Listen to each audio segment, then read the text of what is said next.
paper back is yours for 125. If you call...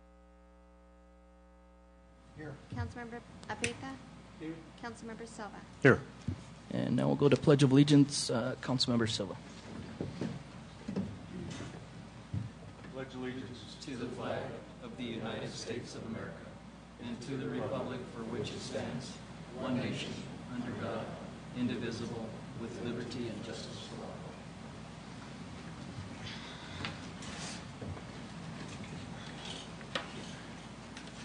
Council members, the next item on the agenda is the approval of this agenda. Is there any questions?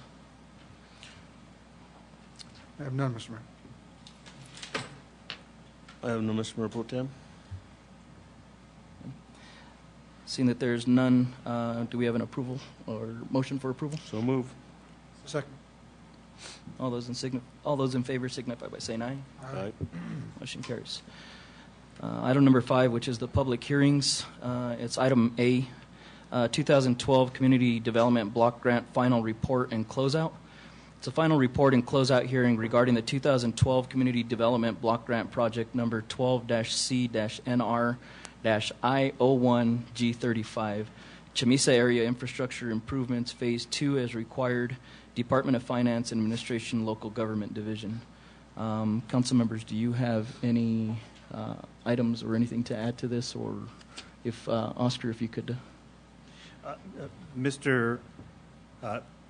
Mayor Pro Tem and Council, we have a presentation for you by Miranda Quintana to report on the status of our existing CDBG. Please. Good evening, Mayor, Council, members of the audience. The 2012 Community Development Block Grant Project for Phase 2 of the Chamisa Area Infrastructure Improvements, which we've been referring to as the S-to-S extension, is complete. The roadway is ready. It's working. Everything's good to go. It's taken a distance of approximately 2,675 linear feet, and Salazar from Estes west to Chamisa is approximately 1,150 feet. We've also put in 707 feet of sanitary sewer line that completed out the project we were working on last year.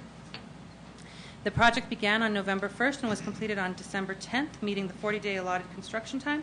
The project did stay within budget, and we ended up seeing a net cost savings of $56,426.80, or 8.7% over the engineer's original estimated cost. The total project of the cost, including the engineering and environmental work, was $648,590.68. The Community Development Block Fund grants must meet low to moderate income levels. The people that are going to directly benefit from this project are 98% low and moderate income.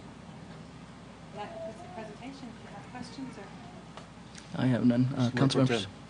Just for clarification, did I hear that we underran by 8.7%? It wasn't an underrun of the original contract. It was an underrun of the... it was less than the original engineer's estimate. Oh, okay, good. All I have is a comment, and job well done, all the staff and contractor and everybody else. And Mr. French, good job. And I too, council members and French, I would like to say, commend you guys on the job well done, and the way you guys continue to exceed expectations. And it speaks a lot of, the timelines that are given through these CDBG grants are very short, and to see that you guys are performing so well with them, and then also having cost savings, it's a really good thing. So thank you guys for the hard work that you do. Since it is a public hearing, I'd like to open the floor to anybody in the audience that would like to comment with regards to the Community Block Development Grant. Is there anybody in the audience that would like to speak to? See none, I'll close the public hearing. Oh.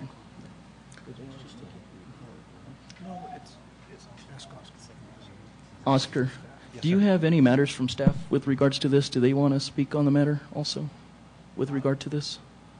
With regard to the closing of it, no, sir. But in the regular council meeting, there is a related item to CDBG where we're going to be asking the council to direct, to select which CDBG project we're going to apply for. Mr. Mayor Pro Tem, Oscar, I believe that needs to be presented here in the public hearing before we take it to the regular council meeting. No, it's not. It's not required. It's not required at this point. But we are going to give you a recommendation in the in the regular council meeting. So even at this stage, what we are interested in is getting input from the public as to our CDBG program, and even at this stage, if they have any other ideas or any preferences that they have to go forward. But yes, later on, we will give you our recommendation for next year. Okay, so then seeing none, no other additional comments, I'd like to close the public hearing and move on. Do we need to approve this item? Or is it the approval on the... Pardon? Do we need an approval on this item? I'm sorry. No, we just closed the public hearing at this point. Okay. One So more item. we'll move on to item number 6, which is matters from the mayor and council and youth council member. Council members, do you have any additional items?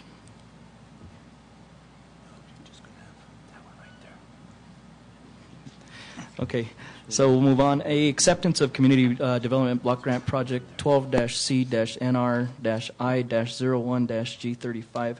Acceptance of completed community block development grant project Chamisa Area Infrastructure Improvements Phase 2. SDS extension acceptance of the project is required in order to finalize the project per community development block grant requirements. Mr. Mayor Pro Tem, what we're going through here are just some procedural steps that we have to go through. And at this step, the council formally says the project is complete. You accept the conditions. Sorry, can you hear me? That you accepted. No. Oh, sorry. Mr. Mayor Pro Tem? And so what this step is for the council to formally accept the project in its condition, that it was acceptable to you, that there's nothing outstanding, and that way you very publicly tell the public, we've accepted it, it's good, and we formally hereby close the project. And it's just a procedural step. Okay. So is that an item to be voted on? Yes, sir. Okay. Yes, sir. And we recommend approval. Okay. Mr. Mayor Pro Tem? Go ahead, Councilmember Move Abita. to accept this project, recognizing that it's 100% complete. Second. Seeing that there's a motion and a second, all those signify by saying aye. Aye. Aye. Motion carries unanimously. Item number 7, which is adjournment of this special meeting. Do I have a motion? So moved. Second. All those in favor signify by saying aye. Aye. Motion carries. Mayor Cordova, you're here. Thank you, Mayor Pro Tem Gonzalez. Thank you. I apologize for being late. I was at a school board meeting. So I guess we'll ready to start the next one. You need that one? We'll call this meeting to order. Welcome, everyone. Today is December 11th, 2012. It's our regular scheduled meeting. Town Council Chambers. It is approximately 6:35 in the evening. Clerk, can we have roll call, please? Mayor Cordova? Here. Councilmember Peralta? Here. Councilmember Abeyta? Here. Councilmember Gonzalez? Here. Councilmember Silva? Here. We did the Pledge of Allegiance, so we'll skip that if it's okay with the council. Sure. Okay. Next, we'll go to approval of the agenda. Is there any questions to the agenda as presented? I have none, Mr. Mayor. None, Mr. Mayor. None, Mr. Mayor. Move to approve. Second. Motion and a second. Any further discussion? All those in favor signify by saying aye. Aye. Those opposed, motion carries. Next, we will go to item 5, approval of the minutes. Next, we have the minutes of November 9th, 2012, special meeting minutes. Is there any questions or changes to those minutes as presented? I have none, Mr. Mayor. I have none, Mr. Mayor. None, Mr. Mayor. None, Mr. Mayor. Move for approval. Second. Motion and a second. Any further discussion? All those in favor signify by saying aye. Aye. Those opposed, motion carries. Next, we will go to item B, the meeting minutes of November 13th, 2012. Is there any question to those minutes as presented? I have none, Mr. Mayor. None, Mr. Mayor. I have none, Mr. Mayor. I have none, Mr. Mayor. Move for approval. Second. Motion and a second. Any further discussion? All those in favor signify by saying aye. Aye. Those opposed, motion carries. Next, we'll go to item C, the meeting minutes of November 13, 2012, regular meeting minutes. Is there any questions to those meeting minutes as presented? I have none, Mr. Mayor. Have none, Mr. Mayor. None, Mr. Mayor. None, Mr. Mayor. Move to approve. Second. Motion and a second. Any further discussion? All those in favor signify by saying aye. Aye. Those opposed, motion carries. Next, we'll go to item D, the meeting minutes of November 15th, 2012, regular meeting minutes. Any questions to those meeting minutes as presented? None, Mr. Mayor. I have none, Mr. Mayor. I have none, Mr. Mayor. Entertain a Move for- motion to approve? So move, Mr. Mayor. Second. Motion and a second. All those in favor signify by saying aye. Aye. Those opposed, motion carries.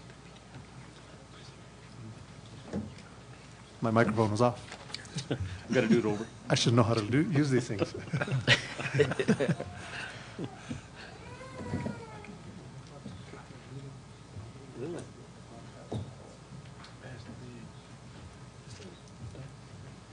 You know what I have to do? I have to refresh it. This time, I'm honored to do these presentations here. It's recognition of newly certified officers. And if I can have the Chief of Police come up here this time, please.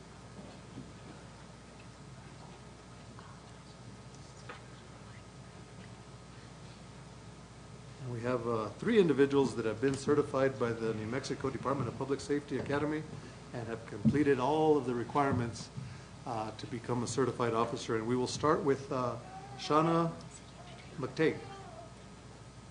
Shauna, do you have your family here with you? Not tonight? Okay. Welcome. Thanks. This time, the town of police, on behalf of the mayor and council, we want to welcome you to becoming a certified and commissioned officer and present you with your commission.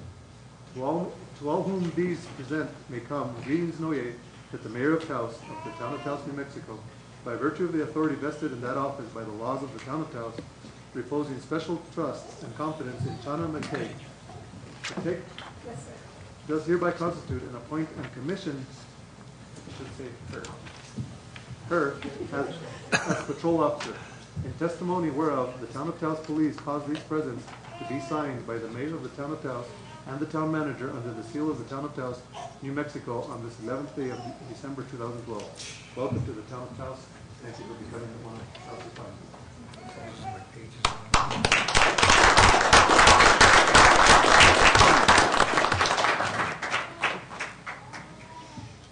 If you can,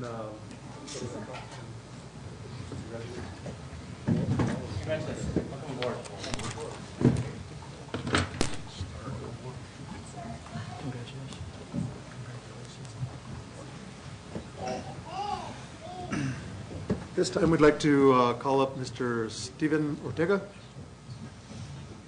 Officer Steven Ortega, I should say.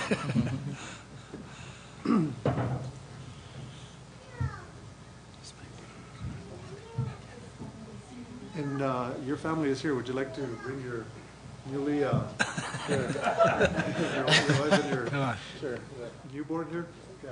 Yeah, bring them up. Mom and Dad, would you like to come up here too? Okay. Come on, Mom and Dad. At this time, I know you've been sworn in, but now you're a commissioned officer of the town of Taos. And it reads as follows: to all whom these presents may come, greetings and oyez, that the mayor of the town of Taos, New Mexico, by virtue of the authority vested in that office by the laws of the town of Taos, reposing special trust and confidence in Steven Ortega, does hereby constitute, appoint, and commission him as patrol officer. In this testimony whereof, the town of Taos Police cause these presents to be signed by the mayor of the town of Taos and the town manager under the seals of the town of Taos, New Mexico, on this 11th day, December 2012. Congratulations and welcome.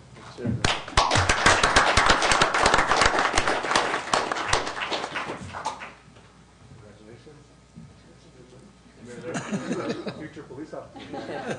Or youth council member. Yeah.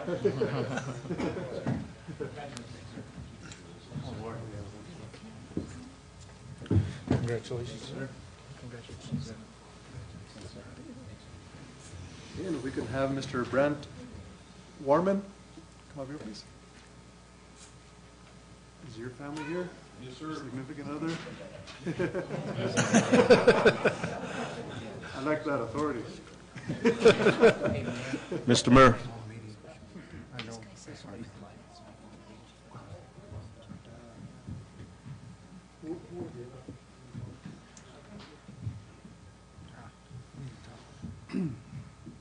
Welcome, and thank you for becoming one of Taos's finest. On behalf of the town of Taos, Mayor and Council, I read you your commission.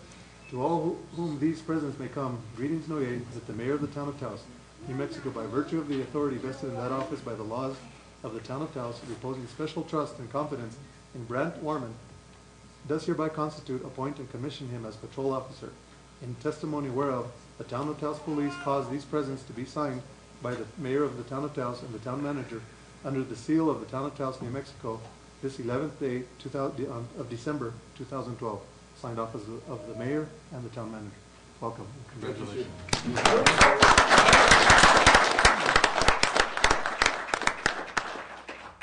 And I just want to say, before you go, I heard that this officer, Orman, did a significant duty to the town of Taos by saving a life this weekend.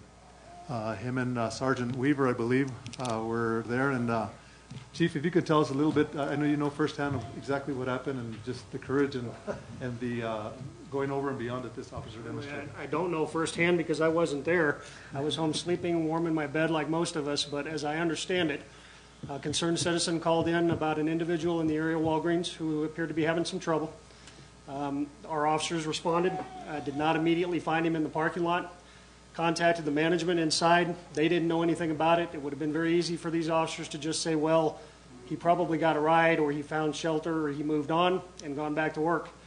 They decided to go the extra step. They got out of their cars. They actually started walking the lots behind Walgreens and ended up discovering this individual down in a snowbank in a ditch. By the time we got him to the hospital, I understand his core temperature was under 90 degrees, which most of you probably know is very near death. So there's no doubt that our officers, because of the extra effort they put in and the dedication they displayed, saved a life that night. But I will tell you, and I know every one of my officers in this room will agree, it's the person that called us that ultimately made the difference. Again,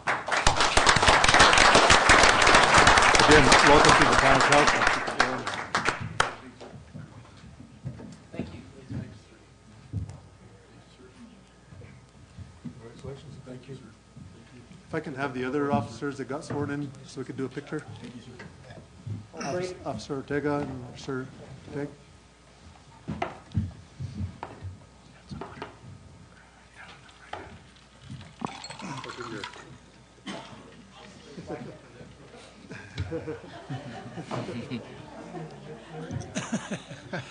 Need it, do I not need it?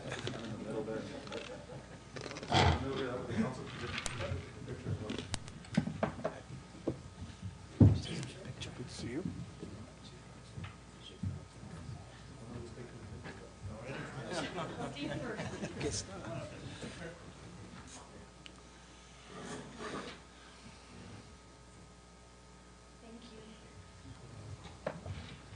I just want to let you know that I'm extremely proud as mayor of the town of Taos to see such fine officers be commissioned to the town of Taos and your commitment to serve with the town of Taos. We appreciate you, Chief. We appreciate your leadership. All the officers in the room, thank you all for your commitment and service to the town of Taos. Thank you.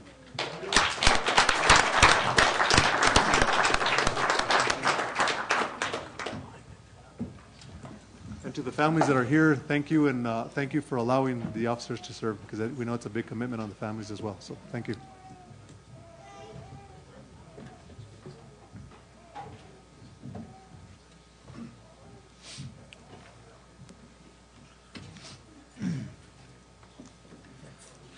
Okay, next we will go to item 7, Citizens Forum. We have, actually don't have anybody actually formally signed up, but is there anyone that would like to speak on the Citizens Forum? Mr. Northrop, welcome.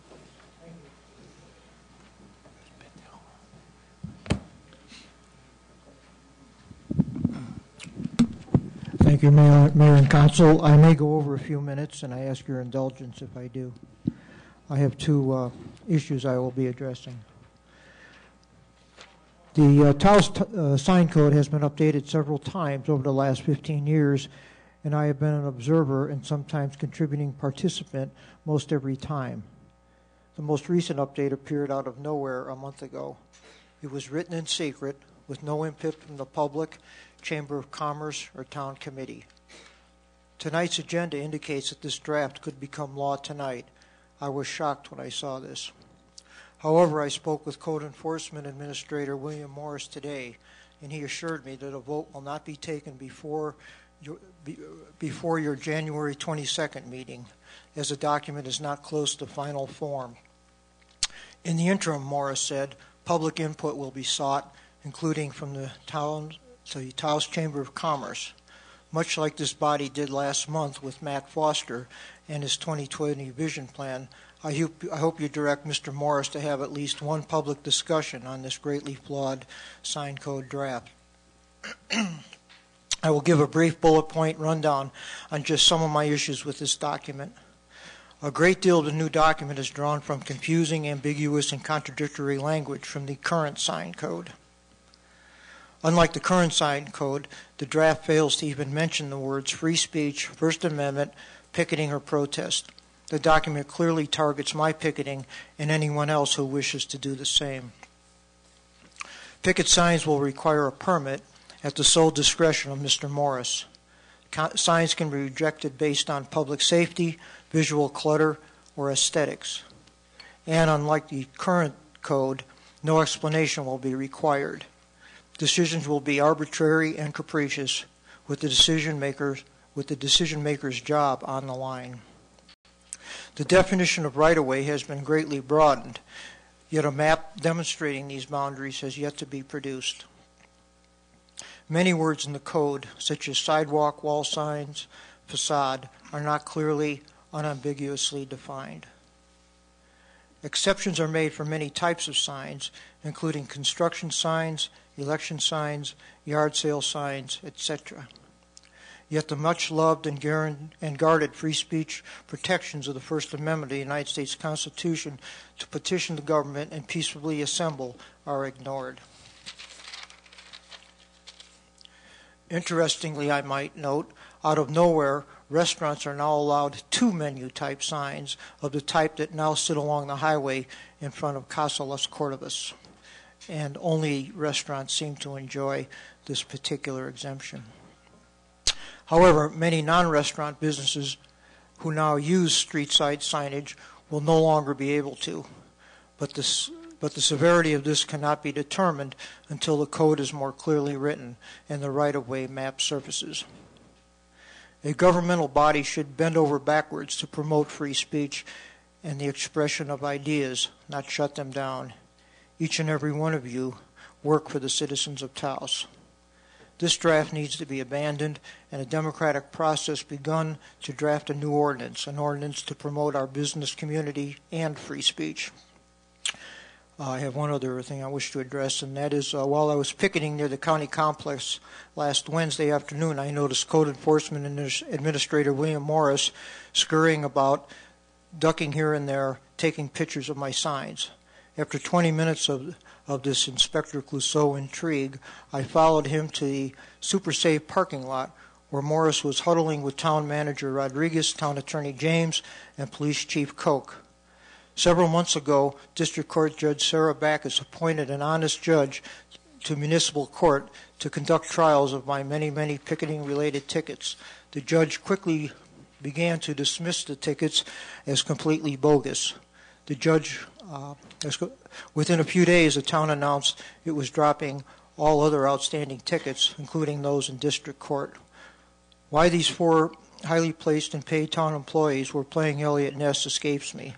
As the court has ruled I was doing nothing illegal, I do not appreciate this harassment. That's all I have. Do you have any questions? Okay. Anyone else want to speak under the Citizens Forum? Seeing none, we will go on with the agenda. Oh, someone want to speak? Want to speak?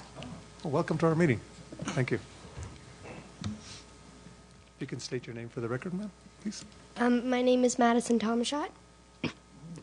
Good evening. I am a 7th grader at Taos Academy, and I would like to ask the mayor and council for consideration of a crosswalk for the safety of my fellow students. There is no sidewalk on one side of my school, which is why my school needs a crosswalk. I am concerned about the safety of my fellow students because many students ride their bikes or walk to school. Students have after-school activities and often have to cross the road. As a Girl Scout, I think that this would be a very worthy project that you would like to consider. Okay. Thank you so much. It's input like that that really give us some ideas of areas that we need to address.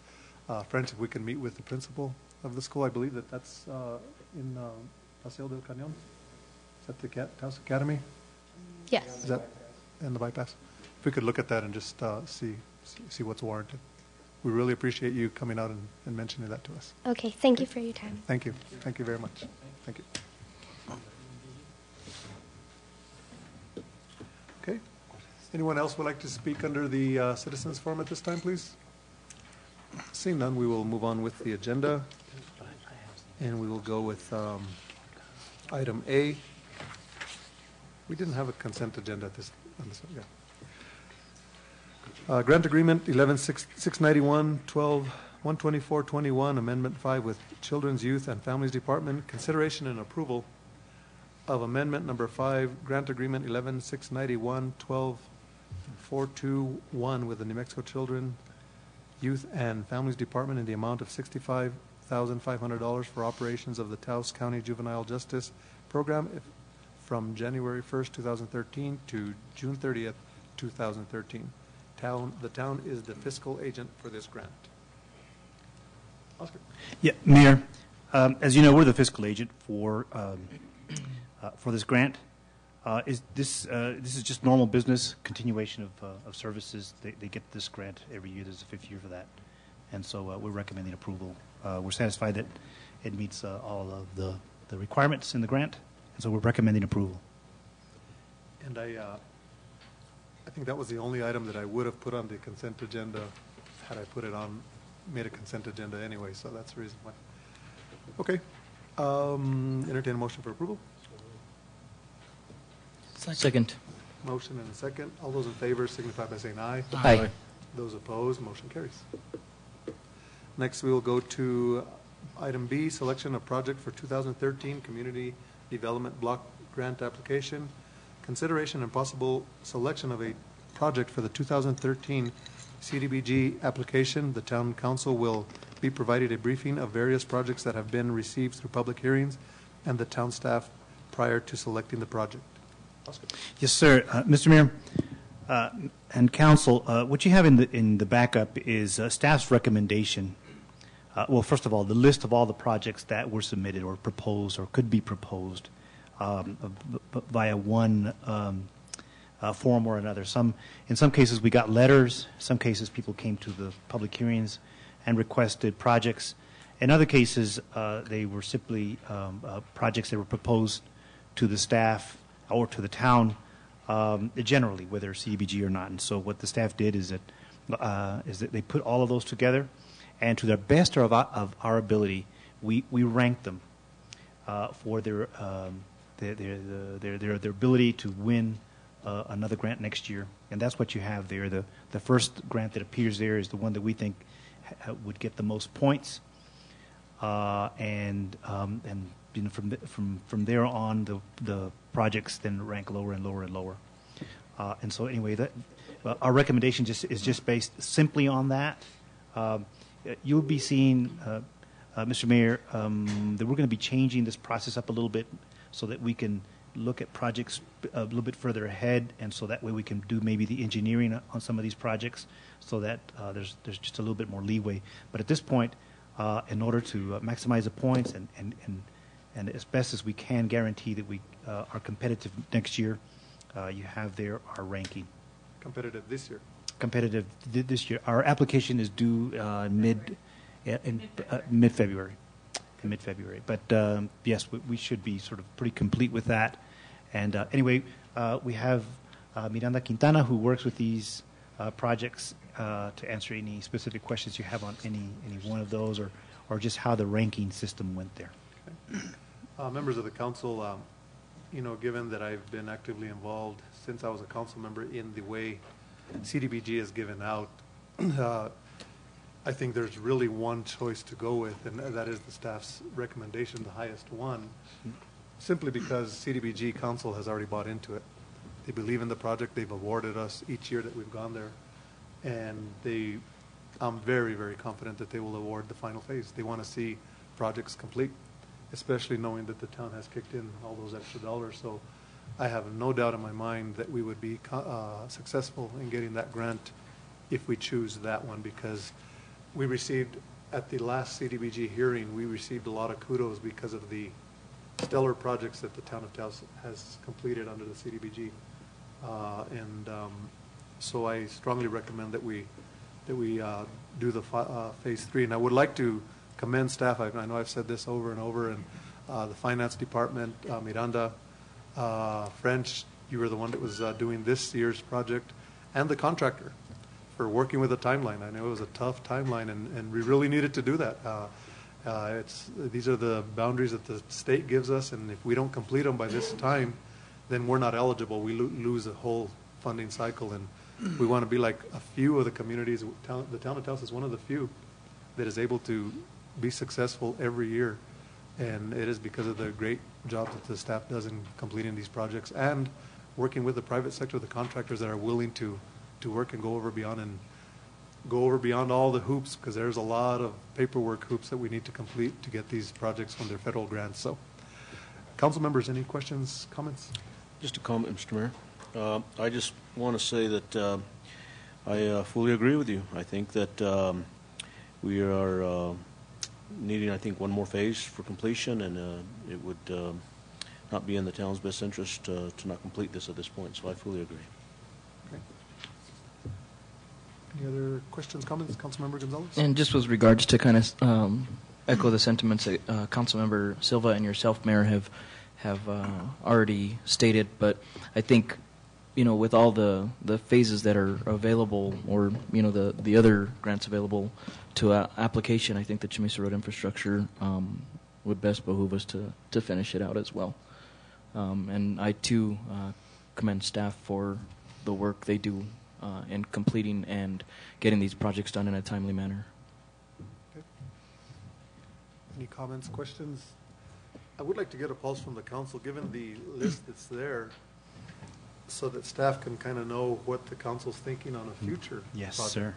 If the council, the sentiment is to continue with this phase, keep in mind that I believe, French, you're working with the signalized intersection as well to ultimately, when we complete our portion, NMDOT is committed to making that a fully signalized intersection, correct? Okay. Well, they're studying at this point whether or not it's going to be a signal or a roundabout is something that they're still studying, right? Which one's that? By the way, that intersection there is the deadliest, the one that generates the most serious accidents in town by far. It's a very confused intersection there right now. The question here is, what is? I know we're in talks with the state to study that, and they have actually now started to study that. What can you tell us more about where you think they're going to come out with that, whether it's going to be a signal or a turnabout? Good evening, Mr. Mayor, members of the council. Oscar. We have been working on wanting NMDOT to study this intersection for probably the past 8 years. They are presently doing that. They did look at the placement of a roundabout, and the intersection does warrant a signalized intersection, so that's the direction they are headed in. The design should be complete by the end of February, and at that point it'll be shelved, and they will seek funding to get it constructed. Okay. Yeah. Okay. Mr. Mayor, Councilmember Peralta. If I could ask some questions along those lines, French. The signalization would be SDS Road, correct? Mr. Mayor, Councilmember Peralta, that's correct. So that would be further north from Chamisa Road. So that would be the intersection where Guadalajara Grill is at. And that's the new road that we're doing going west. That's correct. At the time that signalization takes place, as far as CDBG grants going forward, it would behoove us to finish SDS Road west to Salazar at that time, because that could then create a traffic relief through that intersection off of Chamisa Road. It would be easier to get on and off of Paseo del Pueblo Sur through SDS intersection light than to come off of Chamisa Road. So at that point in time, then, finishing Chamisa Road now is good for us to finish that project, so it's done. But as a future project, I would say that when a DOT is ready to put a signal there, then I think we should also be ready to blacktop SDS Road west. And I think that's part of the overall plan, is to relieve traffic. That's the reason why we started with that. The biggest issue, I think, is the flood area of Salazar, that extension. No, but I'm saying is that they could go down SDS Road and then take a left and back onto Chamisa Road and go into Middle Road in those areas there, and avoid the intersection of Chamisa Road and Paseo Pueblo Sur, because with that light there, it would be more convenient for them to do that, which would require us to hardtop the SDS Road west. And that's why I'm saying for future, I would look at, based upon DOT wanting to signal there, that the next idea that for us would be to finish Salazar Road. I mean, SDS Road to Salazar Road. SDS Road to Salazar, connect it all the way down to Salazar. But you're saying, meantime, blacktop it to Chamisa to go to the Middle Road. Finish up Chamisa Road project. Mm-hmm. Agreeing with the recommendation of the staff at this point in time. Mr. Mayor, Councilmember Peralta, that's the intent, to relieve traffic congestion on 68 with local traffic. Pretty much that's it. It's been studied. It showed up on several studies. So that's the direction that we had got from the mayor and council several years back, and that's how we've proceeded. That is the part of the big sales pitch that I'm giving to CDBG on how does it address overall the interest of the community, is that's to relieve traffic from our main corridor. Councilmember Abeyta. Mr. Mayor, to address your question, I came prepared tonight to pick a number one project, that being Phase 3 of Chamisa Verde. There's 15 other very pressing projects that I'm not ready to pick the next one tonight. I think we have time to do that. But going back to State Road 68 and SDS Road, New Mexico DOT is committed to signalizing that intersection. As Mr. Espinosa stated, there's already the design in progress. It's being done by Wilson and Wilson. Once the design's complete, then we got to work with New Mexico DOT to put the dollars to it, to implement it. As many of you know, we just lost a person as a result of an accident in that intersection just the last few months. So it is a very dangerous intersection, and our focus needs to be there. Okay. So if I could take a motion to entertain a motion to continue with Phase 3 of Chamisa Road infrastructure. So moved. Second. Motion and a second. Any further discussion? All those in favor signify by saying aye. Aye. Those opposed, motion carries. And while we're on this topic, if we can just get a pulse from the council, which is the next project that we should be looking at out of they ranked them, but I know that you all have your preferences. Mr. Mayor, if I could, some of the affordable housing projects are on here, but I think until we have a developer in place, as we discussed at the last council meeting, looking at where they think that affordable housing development should take place, for, that would be profitable for them, I think that's where our energy should go, and that's going to be a while down the road. So I don't think that should be at the top of our list right now until we get all of those players together and starting to work. And that's why I think that if DOT is working on the SDS intersection, that should be a place that we look at supporting that with our next grant. So If it's that close. Well, we'll look at it. One of the biggest challenges that we have is that there's not necessarily any low or moderate income in that immediate area. So we'll have to make sure, so as staff, we can look at that. We're running out of areas that meet because of the high cost of living here in Taos. Some of these projects are very, very viable, but some of them simply just don't meet the criteria for CDBG addressing the low to moderate income. So we'll have to commission a survey of those areas, and I know that could be done internally, and see if that is where we move on next. Mr. Mayor, the one area that I think I would like to see, and just with regards to what's on there, is the Morgan Road extension, the Weimar-Morgan-Maestas area. And I guess the reason for me personally wanting to see that take a step forward is with regards to the growth in the hospital area, not just with regards to Upper Weimar, but everything below it as well. I know Councilmember Abeta and myself had a meeting with Mr. Hofstetter, the CEO from Holy Cross, last week or week and a half ago, and he did mention that Holy Cross, with regards to this minor bump in the road with regards to their funding issues, they do have the ability to grow and entertain for more complexes to be built in that area with regards to healthcare. And I think if that's a direction that they would, eventually take, I think it would behoove us to kind of take care of that area as well. Mr. Mayor? Member Silva.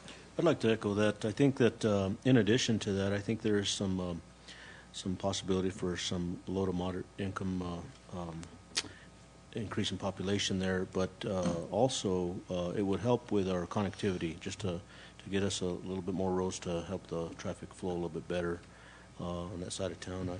I would also support the Morgan Road extension, as well as the anything up in the Weimar-Morgan-Maestas area.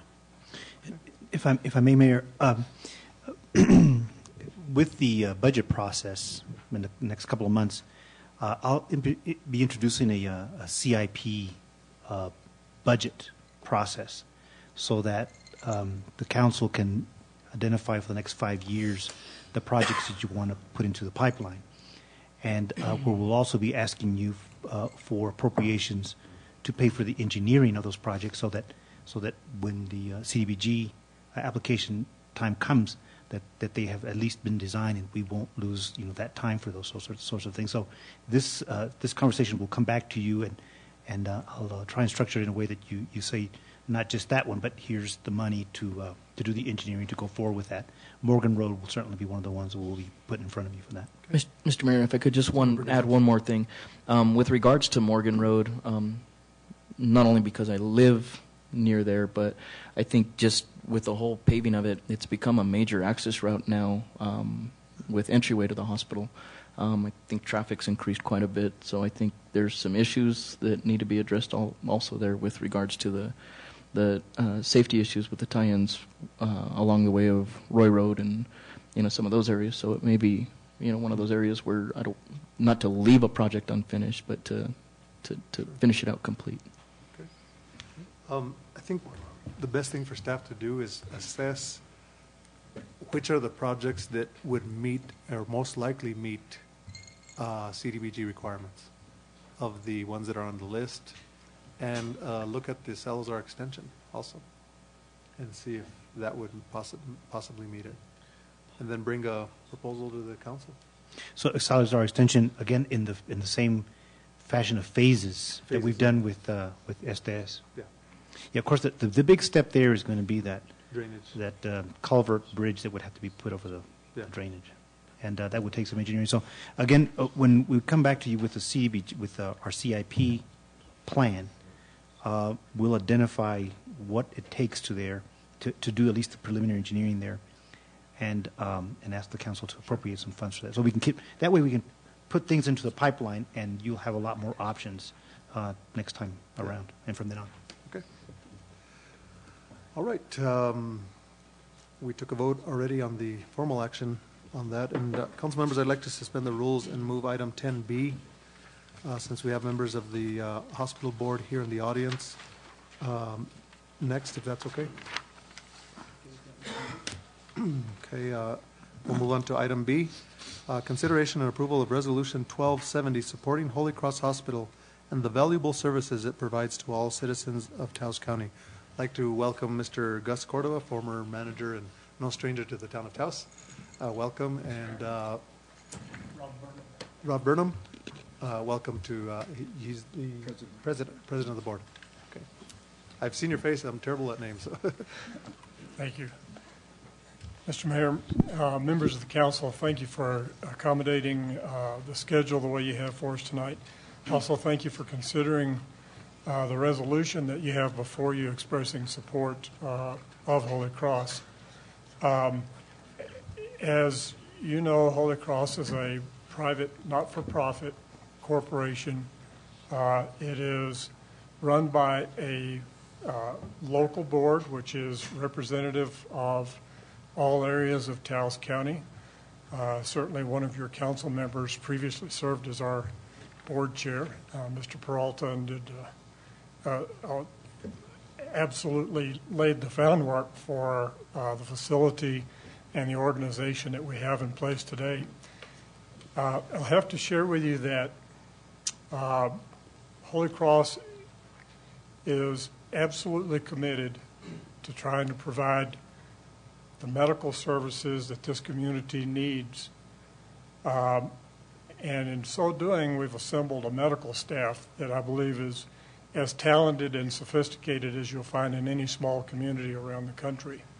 It's a combination of employed physicians and physicians in private practice. Holy Cross is one of the largest employers in the area. We currently employ just a little in excess of 450 employees, and those are good paying jobs with benefits, and in essence they're careers. And I think that has a tremendous impact on the local economy. Holy Cross commissioned an independent financial impact analysis a little over a year ago done by Mark Callan. One of his findings, he estimated that the positive beneficial impact of the hospital in the community is in excess of $52 million annually. So not only does Holy Cross provide important healthcare services, but they're an important contributor to the local economy as well. As you're aware, we have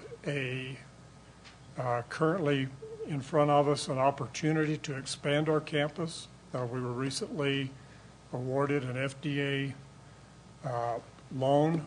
We have not committed to that. We haven't signed the bottom line as of yet because we have some operational issues that we need to feel comfortable with before we make that commitment. But that would bring 3 new buildings to the campus, and in many ways would not increase our operating costs. One of those buildings would house UNM Taos and their health services educational programs. Another building would house currently employed physicians, Taos surgical specialists, Women's Health Institute, and the debt service on that building would be offset by the savings that we currently pay in rent around the community. The debt service on the UNM building would be offset by the lease paid by UNM. The third building would expand office capacity and administrative offices, and we estimate that in the cost savings we would recover 85% of the debt service on the third building. And so it's a very attractive opportunity. It would mean probably 5 years of construction in the community, increased gross receipts, jobs in the community. We're very excited about that. It was mentioned a few minutes ago that we do have a current bump in the road. It's a fairly substantial speed bump, I would call it. Holy Cross currently, well, as you know, we have a moral, ethical, and legal obligation to provide services to people who come to the hospital for medical services, irrespective of their ability to pay. We currently provide about $10 million annually in uncompensated care. Previously, that has been largely recovered through a federal program known as a sole community provider.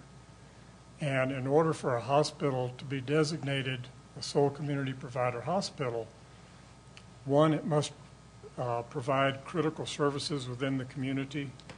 Number two, it must serve a patient population that is largely uninsured. And number three, it has to have a certain distance from other hospitals that might provide similar services. Holy Cross clearly meets all three of those.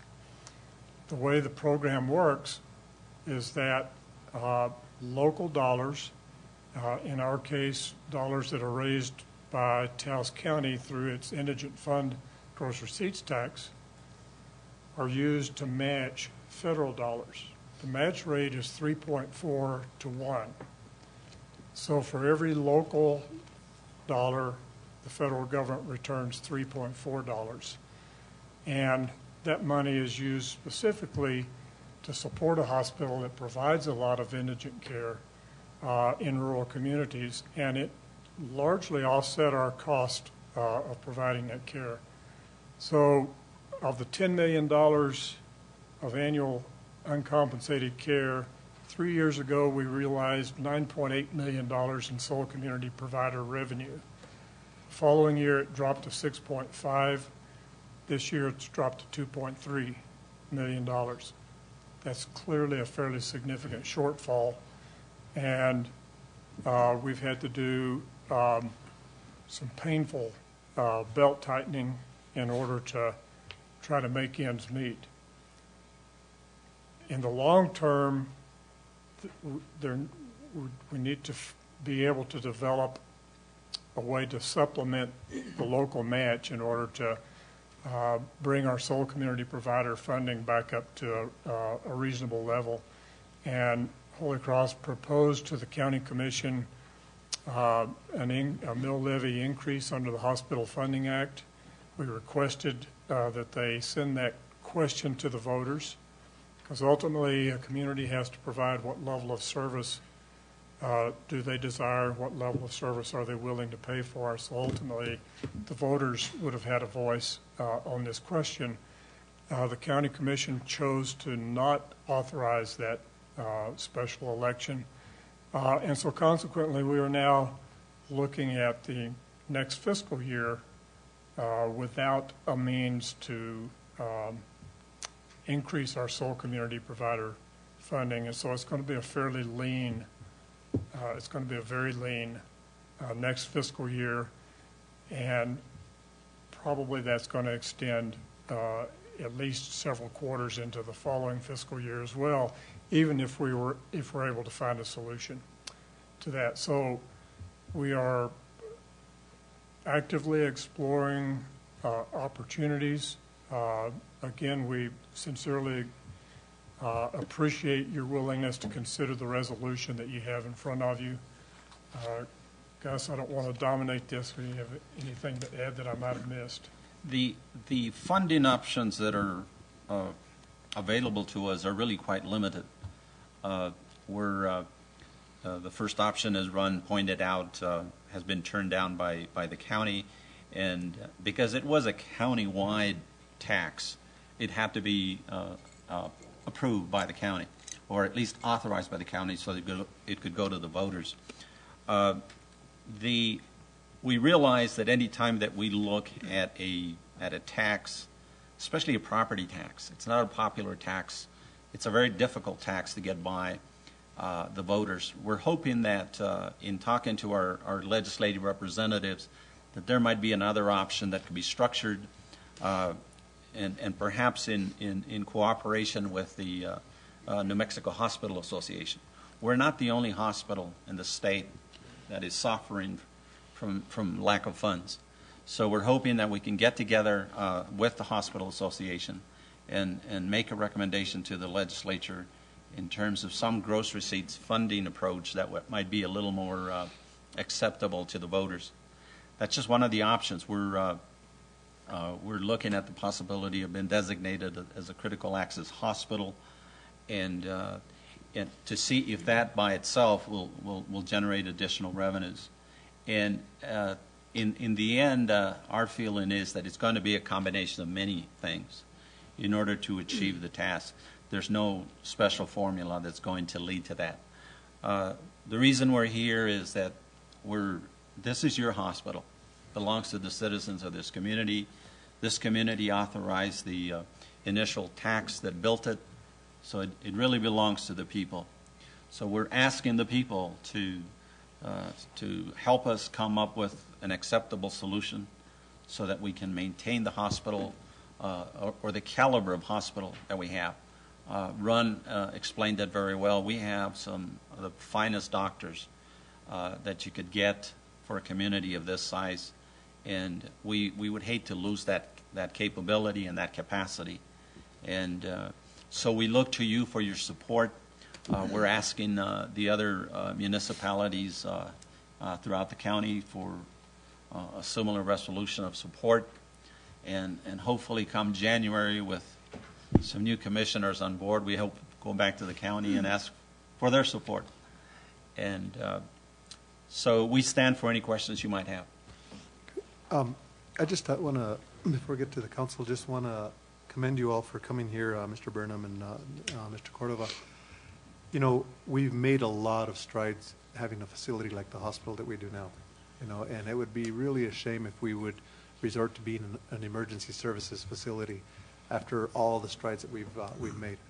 This is economic development. Healthcare is economic development. I've seen the master plan that Mr. Hofstetter has presented, and the town of Taos is fully supportive of this master plan. This will make Taos County, Taos, a regional destination, a regional hub for healthcare. People will not have to destine to Santa Fe. People in the San Luis Valley of Colorado, northern New Mexico will destine to Taos to receive their health care, and that is economic development.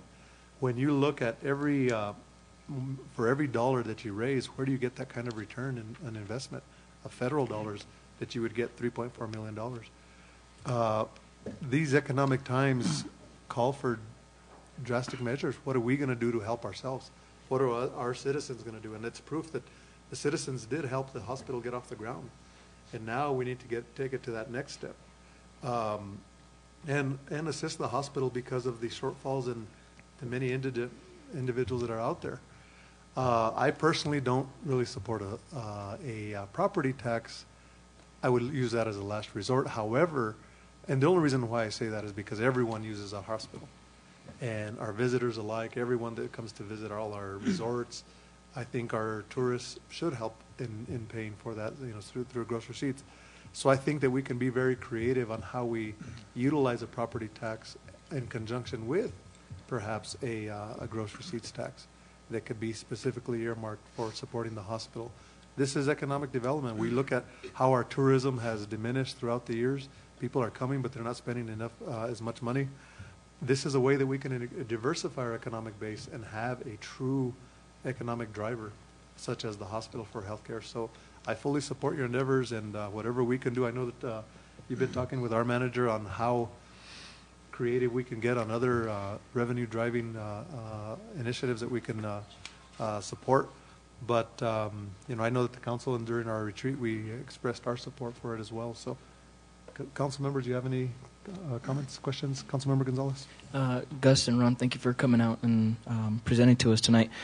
The one thing I want to stress is the huge economic development impact that the hospital brings to Taos, and I say that with regards to not just what it brings in economic dollars, but what it means to our kids graduating from here. And with regards to that, I say that maybe a lot of them don't have the ability to leave and pursue college dreams elsewhere.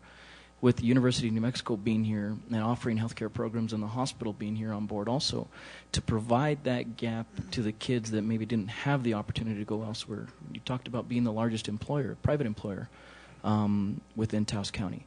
That's a huge thing for us.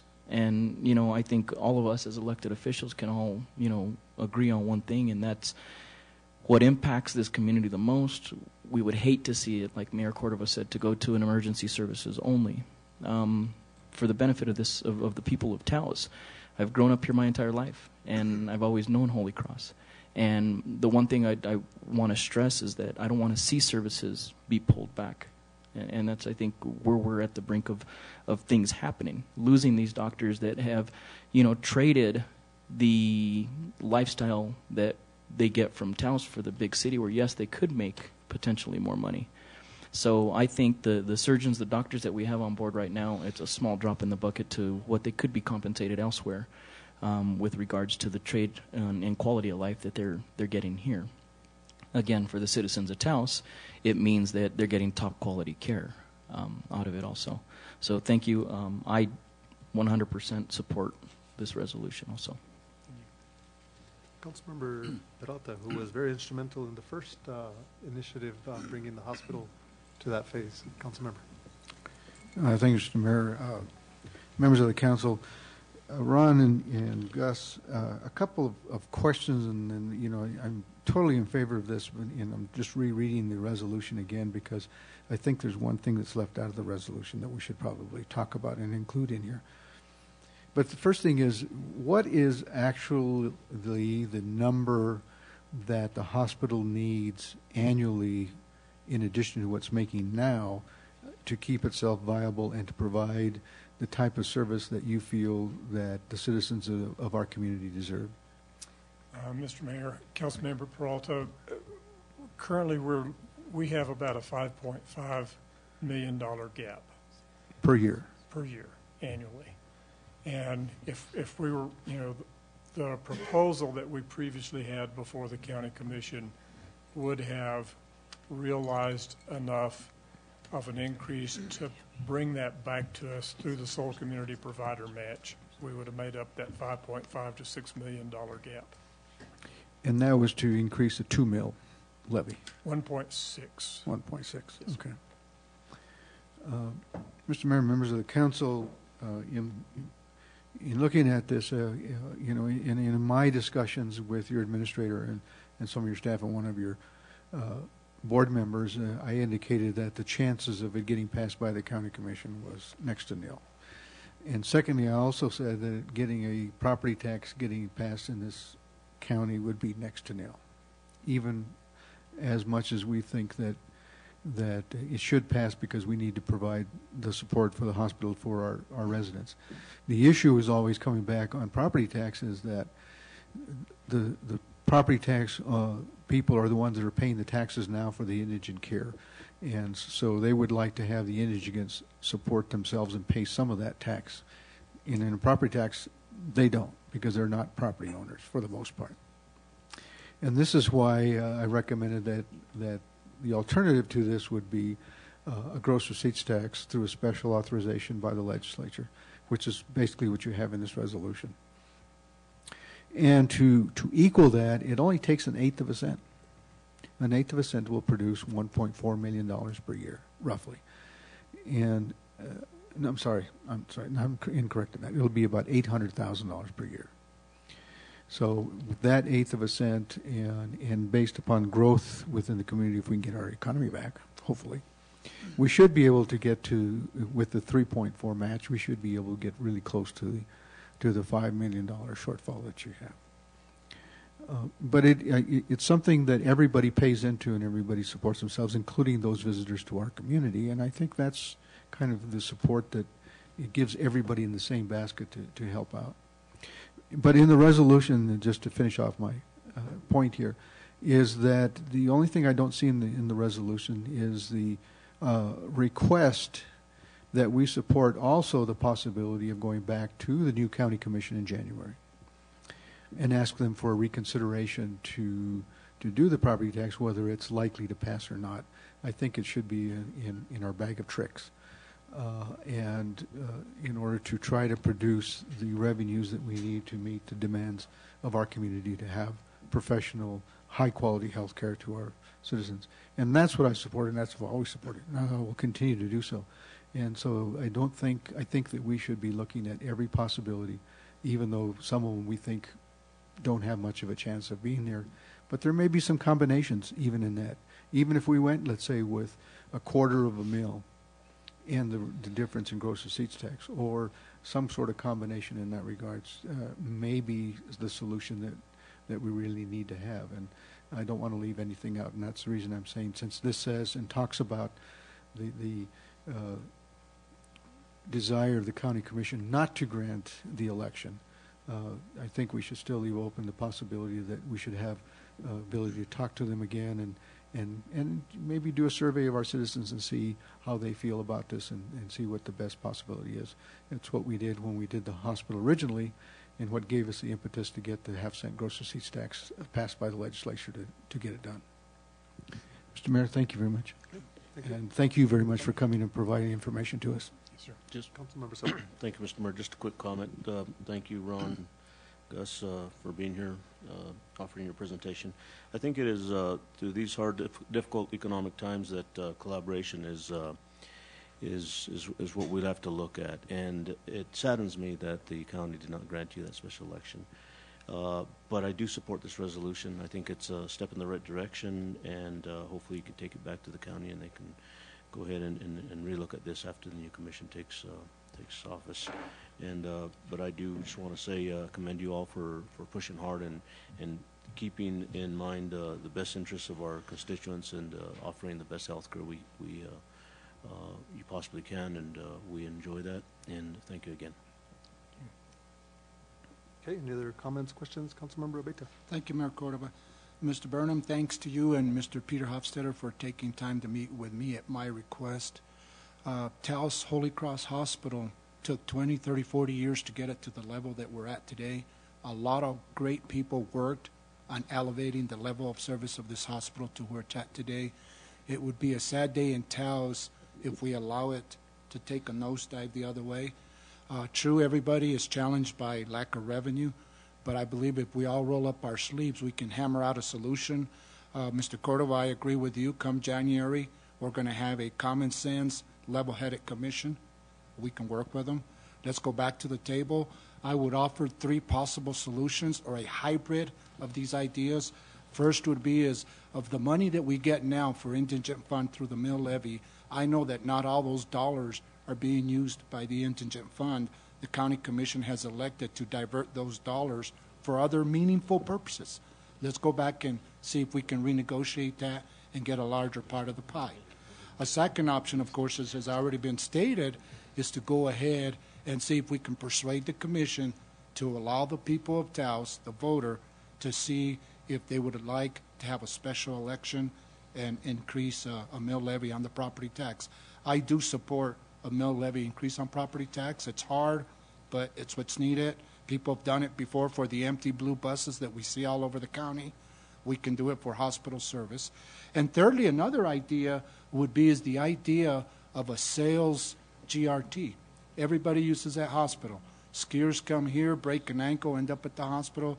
So tourists use it just as much as locals. Let's look at all the ideas. Let's work with our county commission. If we need to, let's have a joint meeting between the town council, the board of the hospital, and the county commission, and let's roll up our sleeves. But there's a solution out there. We just got to work hard to find it. Thank you, folks. Okay, any other comments, questions? Councilmember Peralta, you wanted to include some language in there. Would you want to whereas, or on number 5, Number resolve? 6. Yeah, be it resolved that we support the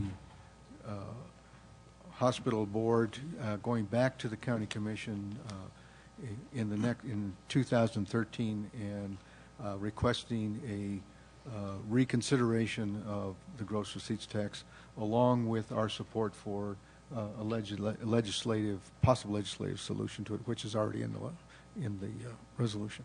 Okay. Is that in the form of a motion? That's a motion, Mr. Mayor. Okay. So moved. Motion in second. Second, Mr. Mayor. Any further discussion? Brian, if you could just look through the audio file and make sure that language is incorporated in there. Appreciate it. Okay. Any further discussion? All those in favor signify by saying aye. Aye. Aye. Those opposed, motion carries. Thank you, gentlemen. Thank you. Thank you very much. Thank you. Thank you. Okay. Next, we'll go to item C, Resolution 1274, time extension for road project. Consideration and approval of Resolution 1274 requesting a time extension to contract D 13601, project SP 12169 with the New Mexico Department of Transportation to allow for the completion of planning and design for Camino de la Placita. Oscar. Yes, sir. Mr. Mayor. Mr. Mayor, we're just requesting a time extension on the grant that we have from the state on this. This year, we thought we could have gotten it done this year by going the design build route. The staff spent a lot of time researching this, and then at the very end, we realized that it was not going to be feasible for a project like this. After getting advice from colleagues in the state as well as from the state highway department, so that made us lose time. And so anyway, we're just asking for some extra time here to do this project the usual old way. All it is just the reconstruction or retopping of Camino de la Placita, and to make sure that it drains. As you can tell, in many spots of this road, the subsurface has settled. Some of it has to do with just prior construction, but a lot of it also has to do with it's got a very, very slow grade. And so what we're going to try and do with this, what the aim with this is to resurface it and make sure that the grade drains all the water out. Okay. Any other comments, questions? What is the pleasure of the council? Motion for approval, Mr. Mayor. Second. Motion and second. Any further discussion? All those in favor signify by saying aye. Aye. Those opposed, motion carries. Next, we will go to, thank you, Oscar. Next, we will go to item D, consideration and approval of Resolution 1276, directing the town manager to prepare and present an ordinance for the town council consideration to annex the Taos Regional Airport and authorize the town manager to present the annexation to the Department of Transportation for their approval. Members of the council, I just want to let everyone know that we do have an informal agreement with the county that we would advise them in writing of any annexation ordinance that would be on the agenda. There was some concern that this was on the agenda without advising them, well, this isn't the ordinance. This isn't the actual ordinance. So, but we do have an informal. Yes. And I failed to mention to you that day when you mentioned the concern of one of the commissioners. But this is just getting direction, yes, really. But once we do that, if we can just formally let them know this yes, will sir. be on the agenda, in addition to the public notice that we get. Yes, sir. Indeed. In fact, I've briefed some of the newly elected, or at least one of the newly elected commissioners, and one of the commissioners, the one who had concern about this, and explained to him that this is just the town's attempt to be very transparent with this process. In other words, it starts now. We're going to start researching. We're going to start contacting people, and also reaching out to the county commissioners.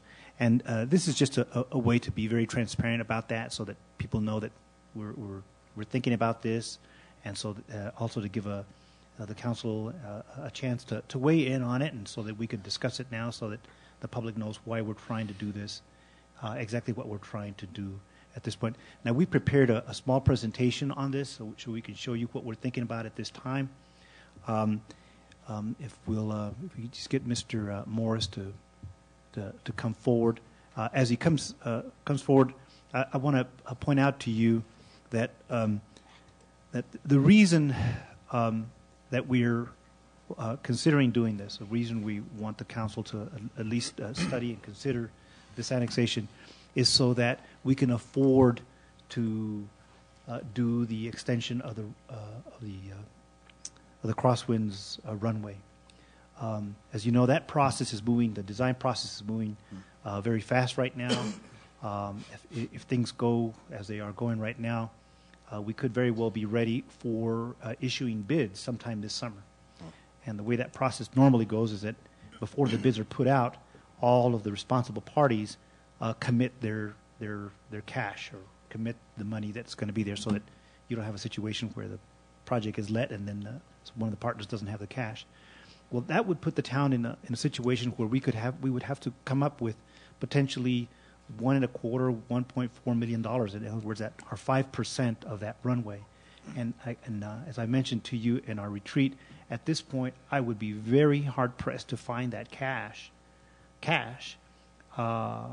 without having a major impact on future CIP. Basically, the town would have to put its cash into this project and pretty much forego all our other CIP projects for some time to come. As well as there would be the question of the town taking on yet another project, another service out there that's very important to the region, and the town would take it on its shoulders, which is some 6,000 people, to serve, the whole Enchanted Circle area as well as the county, some 30,000 people. And so the idea that we would then take on this project and fund it straight through general fund dollars, the limited general fund dollars that we have right now, in essence would mean taking away the resources from other projects in order to fund this. So what this is an attempt to look at the possibility, to look at, annexing that area so that we can then charge our gross receipts tax on the construction, the $24 million project that we're expecting there, which would net us somewhere between $500,000 and $600,000, depending on the final cost of the project. But also, it would let us begin to take advantage of the ancillary development that we hope, everyone hopes, and we're convinced will eventually come to the airport. In other words, if there are services, hangar services, et cetera, that start to develop around the airport, then we can annex those to capture that revenue so that we can operate this airport. We right now have some standing offers to, in anticipation of this runway, some standing offers to by developers who would want to come and offer those services through the gate, et cetera. And it's great, and we just think that is a very good development. But the way that the airport is being funded right now, and with the cash that we have available, it would strain us greatly to try and do that without doing these kinds of things. And so it's for that reason that we're asking the council to consider annexation. What this resolution does is it directs us then to begin doing the research, reaching out to everybody, and we anticipate to come back to you in short order with that information. Based on that information, we will recommend to you, and the council will decide whether or not to accept that recommendation of going forward with the annexation, and then that would be the sort of the third time that this item would then come to you. So, as the mayor explained, this is by far removed from the decision of actually annexing. This is just telling us or announcing to the public in a very transparent fashion that we are looking at that, and here's why. The presentation that Mr. Morris has prepared here will give you more details so that everyone can see what it is we're trying to annex, why we're trying to annex more directly, et cetera. Thank you, Mr. Mayor, Council, Mr. Manager. The area that we're looking at is actually the airport and an additional property that's located on the north side that leads to the landfill. Not the landfill proper, but the Taos property that connects the landfill with 64. The proposed annexation would include only the right-of-way from the northern boundary of the town of Taos up through the intersection and over to the landfill property running to the landfill, as well as the runway or at the airport. Coming in closer. By the way, just to make absolutely sure, I think we can't overemphasize this, that the only land in consideration right now is either the state right-of-way or town of Taos owned land, the airport and that adjacent piece of property. There are no other landowners associated with this. Mr. Mayor, may I ask one real quick question, Oscar and Mr. Morris? What happens with regards, and I know the reason behind the annexation, one of the big drivers is for the economic, benefit for it, but what about also, I guess, just with regards to the type of buildings that can be around the airport itself that could be detrimental to the safety of the aircraft, or basically, voiding the extra runway? I mean, the annexation process built into there also, I know you said it doesn't impact lands outside of that, but how would we go around the process of, I guess, planning, overseeing the property owners that are there also to see that, you know, our investment is protected also by, you know, a big storage building not being built next to it? At this stage, we would have to rely on the building control powers of the county. And that's all we have. Now, obviously, if by having annexed there, if a problem like that does appear, then it gives the council in the future the option, anyway, of annexing in order to impose land use controls to protect the runway, the area. And by the way, when the airport is built, one of the obligations that we're going to have to accept at that point is the control of the flight paths, et cetera, in compliance with FAA.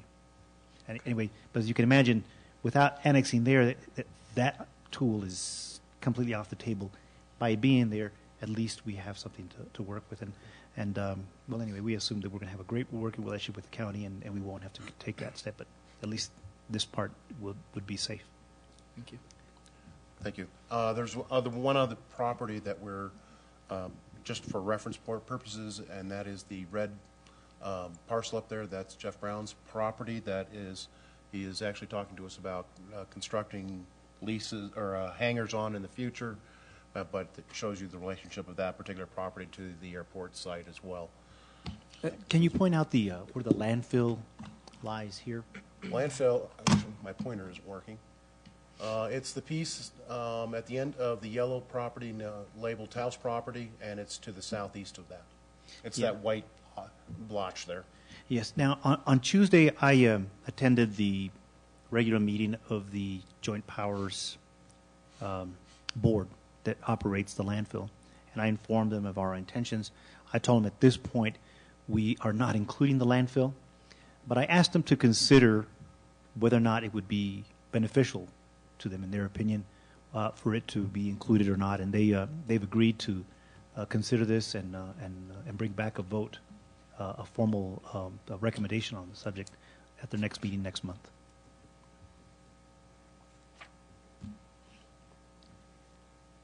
That concludes my presentation. Thank you. Okay. Any questions, comments? Why wouldn't we include the landfill? At this stage, we were trying to include them in the decision process because, as you know, we operate that jointly with the county, with all of our neighboring municipalities, including Eagle Nest, Angel Fire, Ski Valley, and Red River, and so that we wouldn't act unilaterally here. I wanted to share that with them first and have them consider it, so that we could do that with their approval, hopefully. And it does seem, at least when we discussed it, we did discuss it a bit. They seem to think that it would be a benefit to the operations there because it would make clear who is then responsible for litter control or litter enforcement. We talked about what the impact would be to them, to their costs, for any new construction. As you know, periodically we do have a major construction over there to close a cell or not, and that could bring in substantial amount of revenue.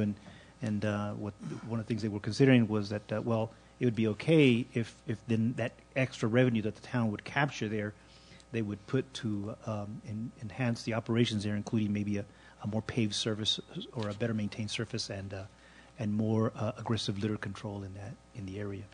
So at least that's why we haven't included it here. I just wanted to make sure that we did this collaboratively as opposed to unilaterally. Okay.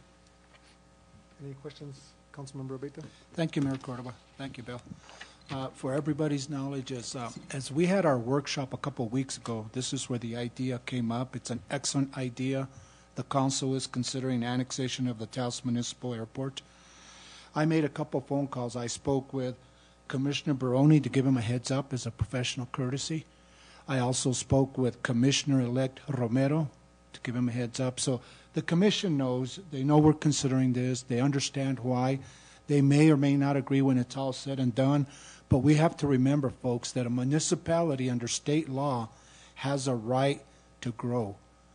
In this case, we have a very valid reason to annex the airport, to grow, to make it bigger, to make it stronger, to make it safer, to allow, now that we have a record of decision from the FAA, to allow the construction of the airport to not happen because of a lack of revenue is just completely irresponsible. And so this is the right step. We need to move in this direction. As Oscar Rodriguez pointed out earlier, not one single private property owner will be annexed. This would just be the New Mexico right of way all the way up to the airport. The airport itself, 300 plus acres, and the property adjacent as you enter the regional landfill. Now, if a private property owner along the way, like Mr. Brown, desires to be annexed, then that's the private property owner's right to be annexed. But this is no private property owner. So, Mr. Mayor, I fully support this resolution, and we need to move down this road. Okay. Any other comments, questions? I have none, Mr. Mayor. What is the pleasure of the council? Move for approval, Mr. Mayor. Second, Mr. Mayor. Motion and a second. All those in favor signify by saying aye. Aye. Those opposed, motion carries. Next, we will go to item E, Public Works Department Utilities Division Overview, PowerPoint presentation on the department's duties, responsibilities, and the resources it manages to accomplish them, the service levels achieved, and other related issues. French and Oscar.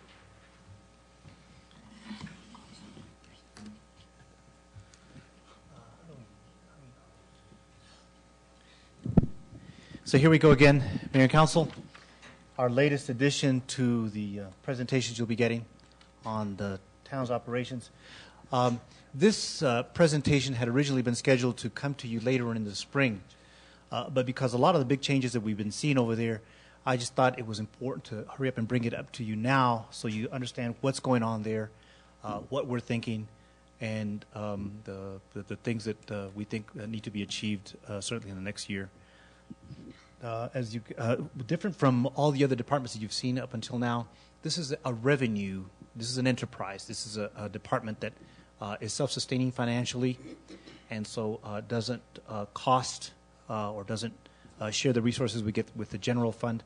And for that reason, it's a bit more dynamic, and also it's somewhat complex in that it is the backbone, if you will, of development possibilities in and around the town of Taos. Anyway, without further ado, I'll just pass it on to our Public Works Director, Mr. Francisco Espinosa. Thank you, Oscar. Thank you, Mr. Mayor, members of the council, for allowing us an opportunity to present this to you this evening. Before I get started, I would like to mention that this document was developed with input from the operators, input from the town manager, from the assistant town manager, and of course the finance department. And it was presented to most of the operators, and they are very well aware of what has been developed and proposed for your consideration tonight. So with that, I will get started. The logo that is up there is an actual manhole lid that we had cast right around 2004 when we were doing the alley enhancement project. So that's what that is. It's an actual manhole cover. I think you have to point it that way. There you go. Thank you. Duties and responsibilities. We have it broken down in two separate categories. Of course, one is the water, one is the wastewater collections. And I will go over these quite briefly and get into the meats and bones of the actual level of service that we are providing later on in the presentation. So, under the water. Okay. We currently serve 2,251 customers, and they are broken up with residential and commercial that are situated within the corporate limits as well as outside of the corporate limits. Okay, we have some technical difficulties here, if you would bear with us. Okay. In addition, we operate 8 water wells. Last year, we pumped 209 million gallons of water for consumption and, of course, firefighting, whenever that occurred. And we maintain 4 water storage facility with a capacity of 1.75 million gallons of water. Manage 45 miles of distribution line. These lines consist of different types of material: plastic, AC pipe, which is asbestos lined pipe. It's asbestos cement is what it is. And they range in sizes from 6 to 12 inches.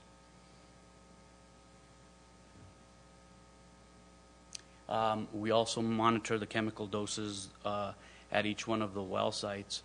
Basically, this is a MIOC system that injects a salt into the system for purification of the water and of the water pipes. And again, I'll get into that. I try and identify what a MIOC system actually is later on in the presentation. And once a month, we collect water samples that are sent out to the Environment Department or to a lab for to ensure that we are not exceeding our contaminant levels as required by the state, which then go to the Environment Department for acceptance. And of course, we manage a capital budget of $2.9 million, and that's this year's budget. That will obviously change over the course of the years.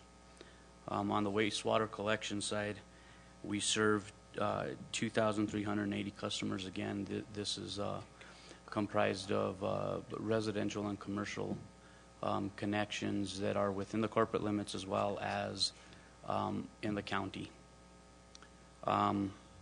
We maintain 65 miles of collection line. Again, these are different types and sizes of lines that eventually make it into a trunk that is makes its way down to the wastewater treatment facility for processing. And of course, I'll get into the details later on in the presentation. In addition to that, we also maintain the Las Cruces Reservoir. This is a reservoir that is situated on Taos Pueblo lands. It's about a 17-acre site, and it's designed to manage the storm flows as they enter the corporate limits of the town of Taos. We also collect data at a metering vault that exits Taos Pueblo and into our system. This is done on a regular basis, and we do calibrate the mechanism that measures the water coming through. And of course, we oversee the contractor for the wastewater treatment facility, which is CH2M Hill OMI. Our resources for the water division are as follows. Currently, we have 6.3 full-time employees. That includes a superintendent and the operators. The 0.3 employee is our project manager, since his salary is supported in part out of the water budget. Our budget and revenue is $1.2 million. This $1.2 million is generated from the sale of water, and it is broken out into the different sources. The debt service at 10%, wages and benefits at 37%, operating costs at 16%, and reserve asset management at 37%. Mr. Mayor, members of the council, in addition to this, there is another revenue source that is generated off of GRT that is utilized for capital projects, and that's something that we we didn't include in this presentation. I didn't want to get too overwhelming with or inundate the council with this information. So, if I might just explain a little bit the reserve there. It's at first look you might think it's pretty high, 37%, but the way the town does a lot of the CIP is that basically we save up the cash and then it's spent down. And at this point, there's no policy for how much we keep in reserves, and that's one of the things we're going to be asking you to formalize later on when we go through the budget process. But that's why you see a 37% figure there. It's just the cash that's set aside for CIP projects in the future. Okay. Our current assets are 5 trucks, 1 Bobcat, 2 backhoes, and 1 dump truck. Those are utilized for daily maintenance of the system. So pretty straightforward and pretty basic. Resources on the wastewater side. Again, our organizational chart identifies 3.3 full-time employees. The 0.3 again is the project manager. His salary is supported out of this budget as well. And we, pretty cut and dry. We have 1 foreman and 2 wastewater operators. Our budget and revenue is $1.6 million and is the same case as it was in the water. This is generated by the service that we provide and the collection of revenues for that service, which is the connections into the main sewer line. And it is broken up as follows.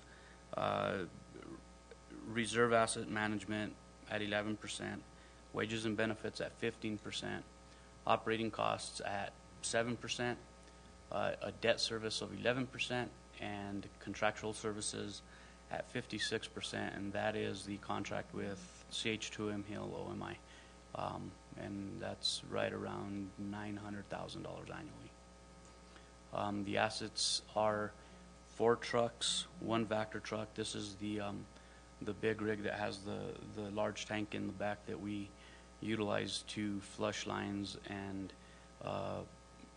break up blockages. We also use it for potholing of utilities when we have a line repair. So it's highly utilized. 1 backhoe, a TV camera, and a jet trailer.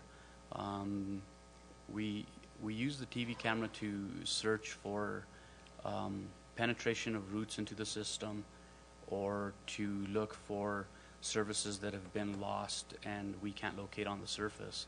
The jet trailer is utilized mainly in the historic district to clear blockages and things of that nature.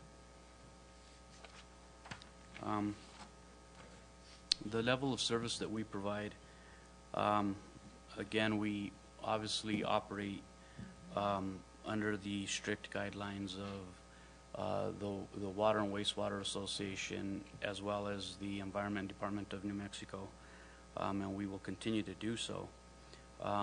Our daily manual monitoring of the water wells, basically what this consists of is the operators are manually operating the wells so that we can synchronize them and exercise them and not over pump. At present, our telemetry system, or our SCADA system, is not up to par, so that is the reason why we are operating each one of these wells manually and taking visual checks and things of that nature on a daily basis. Just to give you an idea, the standard, for a well operating system would be that much of this work is done automatically, and that there are systems in place that tell us you're about to exceed what should be in there, or it's not pumping right, etc. Right now, the only capability we have is that somebody goes there every day and checks to see if in fact we have overpumped or we're about to overpump. And so, as you can see, this is a pretty basic level that over time, hopefully, we aim to correct and raise the level of service here.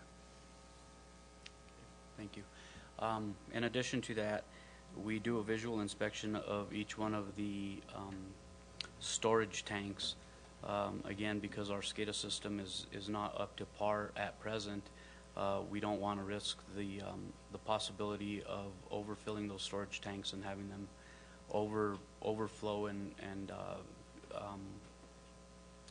quite possibly flood somebody out or damage the current infrastructure. So again, we do these on the most basic level possible. We go and see if something is actually about to go wrong or has already gone wrong for us to correct that. Ideally, there would be an automated system that would give us a lot of this information so that we would only go there truly because we know we have to go there at this point. It's a very basic service that we provide and we hope to address in our future CIPs. And as one more point, as I mentioned earlier, we have a storage capacity of $1.7 million or 1.7 million gallons, which we'll talk about a little bit under or further on in the presentation. So of course we have a minimum 2-hour response to complaints and events. We do have operators that are on call 24/7, 365 days out of the year. So we monitor our daily chemical doses, and this is done with the MIOX system. And again, the MIOX system is pretty much a system that injects water or injects salt into the water for purification of the water and to help purify the line as well, so it doesn't corrode with the impurities that are in the water. And basically, it's salt, water, and energy that comprises this MIOX system. Monthly collection of water samples. Again, we do this on a monthly basis. We have 6 designated sites where we go and collect the samples, hand them into the lab, and turn the information or the analytical data over to the Environment Department to ensure to them that we are still compliant with the quality of water that we're providing to the citizens. And of course, we manage the construction contractors and consultants. This ranges from engineering, planning, and design to the construction of whatever project we're engaged in. It could be the installation of a water line or the development of a tank or of a water well. So it encompasses a whole gamut of. So with this, you should also understand that the staff, what they do is maintenance work. All construction work is contracted out, and really our role in that effort is to oversee contractors. So our staff does exclusively maintenance work, sometimes pretty substantial, but still maintenance work. Under the wastewater collections, of course, again, we operate under the guidelines of the state and the EPA, which is the federal standard. We have again a minimum 2-hour response time to complaints and events. The same operator that we have on call for the water, we have him on call for the wastewater. It's a 24/7 operation, 365 days out of the year. We engage in several annual cleaning events of the storm system, or the storm systems that are currently in operation within the town of Taos. We have a program in where we maintain everything that is in the historic district, especially around the monsoon season, which we all know is right around the fiestas. We ensure that the lines are cleared of any debris. Before and after, we've run into situations where some of the vendors on the plaza actually dump grease into the storm system, so we will continue to do that. Annual cleaning of the Las Cruces Reservoir. Again, we maintain that once annually. We remove all the vegetation and ensure that the banks don't have any penetration with roots or there's debris scattered throughout throughout the reservoir. And again, it's about a 17-acre site. And we partner up with Taos Pueblo to go and read the metering vault as it enters into the town's system. Every other month, the mechanism that is utilized to read the water that flows through is recalibrated. And done with an operator from the Pueblo present, so everyone signs off on it and everybody agrees to the work that is being performed there. And again, we oversee the plant operations contractor. Every Friday at the staff meeting of Public Works, the manager, Anthony Martinez, is in attendance, and he does let us know what's going on with the plant and what is to be expected, again, on a weekly basis. And who's, by the way, the person manning the computer tonight. yes, and thank you, Anthony. Okay, and with that, we will get into our strategic overview. What we view as our strengths are that, of course, the water and wastewater divisions are an enterprise fund, and they are self-sufficient. We provide a 24/7 emergency response capability. Our weaknesses are we feel that there is segregation and few cross-trained personnel within both divisions. And again, I must let the mayor and council know that this was reviewed with the operators, and they are aware of what their weaknesses are. Some of these weaknesses actually came from them, so thought it would be important to note that. We have an ineffective management program. Asset management program. Sorry. Our management program is pretty strong over there. We're very proud of that. It was getting kind of quiet. I thought I'd wake people up.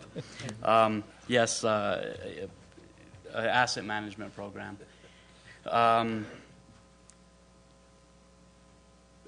Weak capital improvement project process. If I may, I think it's important also to just highlight what we mean by an ineffective asset management program. Basically, the program is people remember what is what, where, and what condition it is in, and what needs to get done to things. There is not an automated system, certainly anything far from an automated system, where we have on record what is where, what condition it was in, the last person that touched it, and what needs to get done next, in the next X years.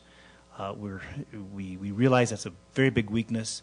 It's certainly unacceptable in the condition it's in right now, and we hope to make it a big priority to correct this right now. Thank you. No capital improvement project process linkage up with services. What we discovered is that through the ICIP process or the CIP process, there was no linkage with anything else that was happening with the town of Taos. If we were going to submit an application for a roadway, the infrastructure that is under the roadway was left out of that process, or vice versa. And again, trying to recognize the need for future expansion of an aging system was also not given much thought. So that's what we're trying to get at with that. Inconsistent management structure. This particular bullet point came direct from the operators. They feel as if though there is no structure out in the field, and there is no clear direction as to obligations and priorities on a daily basis or even on a weekly basis. So, yeah, what we found when we were merging this division with Public Works is that the workers themselves were making their own calls as to what was a priority, what was not a priority, exactly how they responded to calls, even to the point of safety standards out there, et cetera. And so one of the things that we've been changing integrating them into the Public Works Department is to change all of that. Anyway, that's it was very inconsistent as to how that was happening out there. And it has taken quite a bit of effort to change. Among the changes that we put in place is a new schedule so that we can take care of this more effectively. Yes. Minimal administrative management of the water wells. Upon visiting each one of the well sites, we discovered that there are no daily logs in there to record water being pumped or any type of service being performed to the well. Routine maintenance, whenever one of the water wells went down, it should be recorded, and it has not been recorded on a daily water log. So that is a weakness that we must correct immediately. Now, as you might be thinking now, is how does this link up with the agreements that we have in the ABETA settlement? Well, there's just a lot of concern on our part that there are a lot of things that are being called in the that settlement that have to be translated into routines and procedures. And we're finding that that's very difficult, and we may become. In fact, I've been having conversations with OMI and CHUM Hill to see, what it would cost, say, if to get their help to get this done right. And so we may be coming back to you in a future time to see if about the possibilities of if it's feasible for us financially, about the possibility of engaging them to help us with this effort. With that, our threats, aging infrastructure. Again, after studying the infrastructure over a period of a couple of months, one of our biggest threats is our water storage facilities and the lack thereof. As I mentioned earlier, we have the capacity of 1.75 million gallons of storage capacity. Industry standard for storage is far exceeds what we currently have right now. If we're treating an average of 855,000 gallons of water over at the treatment plant, we should have storage capacity of double that, which would put us at 1.7 million gallons. In the event that there's a fire, we're using a rule of thumb here that is an industry standard of a minimum of 3 hours. In the event that we do have a fire, we won't have storage to combat that fire, which equates to 180,000 gallons over 180 minutes of firefighting. So that in our minds is a threat, and at some point in the future we will be coming back to the council for with a proposal to have another storage facility strategically located somewhere within the system so that we can ensure that we're meeting the needs of the community and of course for fire protection. No records to identify weak points, conditions, locations, and responsible parties. At present, we have very few as-built drawings or records of infrastructure that's gone into the ground, and if we do have it, it's not accurate and hasn't been maintained over the course of the last 15, 20 years, whatever the case may be, and it's very difficult for the operators to provide a quality service without having that type of knowledge at their fingertips. And of course, the water production limitation based on the ABETA settlement, as Oscar mentioned earlier. We do need to get a handle on this and identify what our capacities are, and as far as how much water we can pump from each one of the wells, what our allotted acreage is, and things of that nature. And property damage to the infrastructure. Pretty much people shooting at the water tanks, threatening to inject the system with foreign chemicals, whatever the case is, tampering with water meters, the removal of water meters, cross connections from existing water wells, not having the proper grease traps at their restaurants, and dumping them into the system, which not only causes an enormous amount of backups, but it shocks the plant when the grease finally does make its way down there, which is another added expense if we do not combat that somehow, some way. Our opportunities, again, as Oscar mentioned earlier,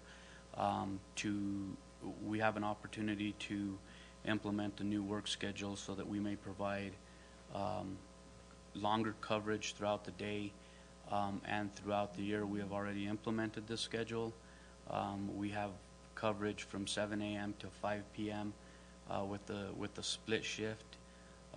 We hope to reduce the amount of overtime and still provide the coverage, and have the ability to allow the operators to be cross-trained in every facet of the water and wastewater operations. We have an opportunity to implement the GIS system with Ed Ramsey moving over to the department and his capabilities to manage a GIS program. We view this as an opportunity and thus allowing our operators to understand and familiarize themselves with their own system, and again, this would lead up to developing and maintaining an asset management program for our operators. And then, of course, having... I'm getting a text from Kit Carson Electric that the power may go off. They found a faulty piece of equipment that will, they need to change it right away, and it's going to affect half of Taos for a few minutes. I just got... but don't worry. Anybody have a flashlight? So we need to get hurry up, prepared. French. Hurry up. I think the lights will turn on, but... Yeah, okay. So I just want to let everyone know. Okay. And again, an opportunity to have the utilities come into under the current operations of Public Works. We have an established workforce and policies and procedures and processes, and we hope to be effective with this. Our work plan, strategic focus and priorities, of course, is to integrate the utilities into Public Works so that we can create a more seamless operation and provide to the residents of the community in a better fashion. Improve customer service and staff accountability. That's pretty basic. And establish a preventative maintenance routines and procedures program that again would fall in line with our asset management program and hopefully again provide a seamless operation.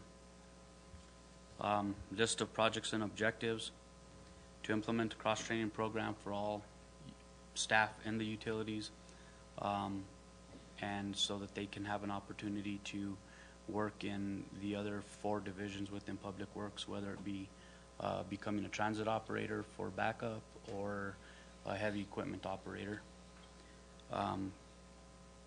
Implement an asset management program. We're pretty strong on this. Develop a work order system for the operators for accountability and again future projects and things of that nature. Implement the GIS system. Excuse me. It will affect. Excuse me. It'll also affect council chambers and dispatch. You may let dispatch know. Oh gosh. Sorry. Go ahead. Okay. The lights may go off. Appreciate that. Thank you. Again, we'll implement a water meter rehabilitation program. 10 minutes. That's what he's telling me. I'm just okay. sorry. fire hydrant management plan so that we can better serve the community and assist the firefighters with providing them the water that they need to combat fires. This is a high priority. In fact, through this process, we learned that there's no program was no program in place to routinely check the operability and the operability of the fire hydrants. We've started working on that right away, and we'll be reporting to you how we're going to be checking those routinely, so that every fire hydrant works. At this point, we couldn't tell you which would work and don't. And of course, implement the grease trap inspection program. As I mentioned earlier, we do have a little bit of an issue with this when the grease makes its way into the district or the collection lines and eventually down to the treatment plant. And it shocks the plant to the point where it runs into downtime and money trying to rehab the micro screens that they have down at the plant. And last but not least, develop a comprehensive planning process that is in line with the council's direction. With that, I will try to answer any questions that the mayor and council may have. I just want to say, French, thanks for your willingness to take over the Public Utilities Department. I think you're doing an excellent job. I can't think of anybody better that could have taken it and led the department, so I really appreciate that. Council members. Councilmember Beta. Mayor Cordova, thank you. Mr. Espinosa, Mr. Rodriguez, thank you very much for an excellent briefing. French, thank you again for taking on the added responsibility of public utilities. As if you didn't already have enough to do, now you have tremendously more, but I know you're up to the challenge. I appreciate your professionalism. Thank you. Councilmember Silva. Thank you, Mr. Mayor. Thank you for a great briefing here. And, you know, I think that through this process, we are able to take a step back and look at ourselves and look at our deficiencies, and that's what's happened here. And I think that we probably recognize some of those along the way, but this kind of puts it all together for you and identifies all the problems that we kind of know we have, and it puts the whole thing in motion to go ahead and improve on these processes to give our constituents better service. I do have a couple of questions, French. You know, you talked about the threat to our water system, but one of the things I do, and I didn't notice that you had it listed here, but the valves, the valving system, I think Homeland Security is, and I'm not sure if they've notified all municipalities, but I think that they want to start exercising the valves to do exactly what you said, to keep the threat of our water system so we can isolate the water system if in the event that was to happen. And do we have, because I know the valves throughout the entire system aren't the greatest, and we don't really have a system right now in place to exercise those. And is that going to be part of your plan here, or can you just talk about that for a little bit? Mr. Mayor, Councilmember Silva, yes, it will become part of our routine operations. In addition to that, we're starting to get a little more aggressive and a little more involved with future development of private properties. We will start asking engineers and developers to include additional valving systems on the line so that we can start to work towards having the capability of isolation of the water line in more frequent intervals. So and yes. In addition to that, I know we've talked about impact fees before for new developments. That would probably also help with this. Have we considered talking to or talking about that? Well, yes. Impact fees or tap-on fees, they go by many terms around the country, I think are an important piece of financing for a utility like this.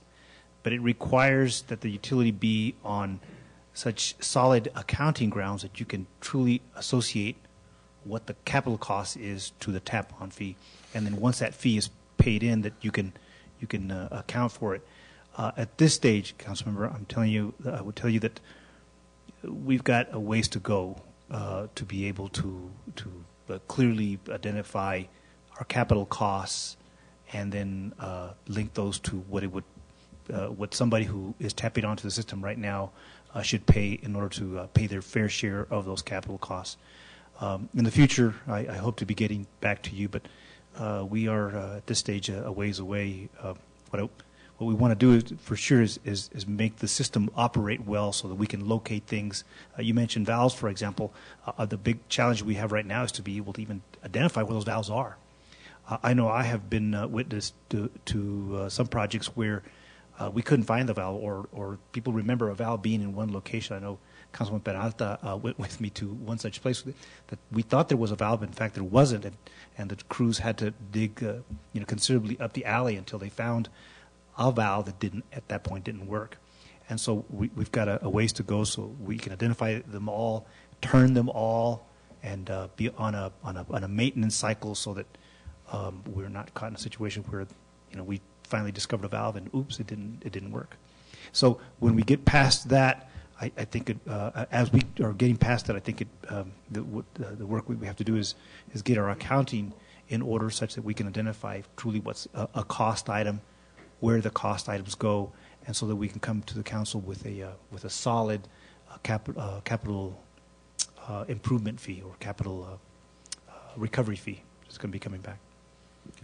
Okay, I just have a few more questions, and they relate to both water, sewer, and the storm drain. But with regards to water, I noticed that in our yard down there that we have quite a bit of hydrants just stored there, and I gotta imagine that is a costly item just to have above ground instead of being in place. And so what's the plan with that? Sir, that is one of the projects we try to very diplomatically point out to you here, that we don't have a very good capital improvements program planning process. What you have there is a project that the staff thought they could do, so they bought all these fire hydrants, and years passed and those fire hydrants were not put in place. And so this year, earlier, you'll recall there was a program that, or a budget adjustment that we brought to you to move the money from that project so that we could take it to water meters. And so, yes, sir, that is there's an indication there of how weak we are in CIP planning. In other words, we bought the equipment, we said we were going to do it, and those things sat there for years. And I do fear that over time we may very well lose some of those because if they, well, you saw the condition that they're in. Over time, they won't be as effective. But as we can, we'll be replacing those. As I mentioned to you, we've kicked off a fire hydrant inspection program through the fire department. So they will be the ones that will be checking those things, and not the utility. The people who use them and will depend on them will be the ones that will be checking those. As we find fire hydrants that don't work, we'll replace those. But what was envisioned that program when we bought those $30,000 worth of fire hydrants was that there was going to be a sort of a mass replacement of the majority, or if not all, of the fire hydrants in town. And well, that program just sat there, and well, you see it sitting there still. Okay. The French, you had mentioned the SCADA and the telemetry system. We have the system in place, but are you? I thought I understand you to say that they're just not 100%. And can you just elaborate just a little bit on that? Mr. Mayor, yes, Councilmember Silva. There is, bless you, Mr. Mayor. There is parts of the SCADA system or the telemetry system in place. It is dated technology, and it does need to be revisited and revamped, or in some cases redesigned to accommodate our current needs. Basically, it doesn't exist. There's pieces of it, but it's nowhere near the capacity to call it an effective system for us. Do you view that as a complete project to involve an engineer to kind of gather everything that we have that is salvageable and implement those pieces and then go from there? Mr. Mayor, Councilmember Silva, yes, there would have to be an analysis done on the current infrastructure that is in place, and then it would have to be designed. It's basically programming, and it's sophisticated enough to where we would need to get professionals involved in assisting us with that. Okay. It would be a major project. It's a major capital improvement project.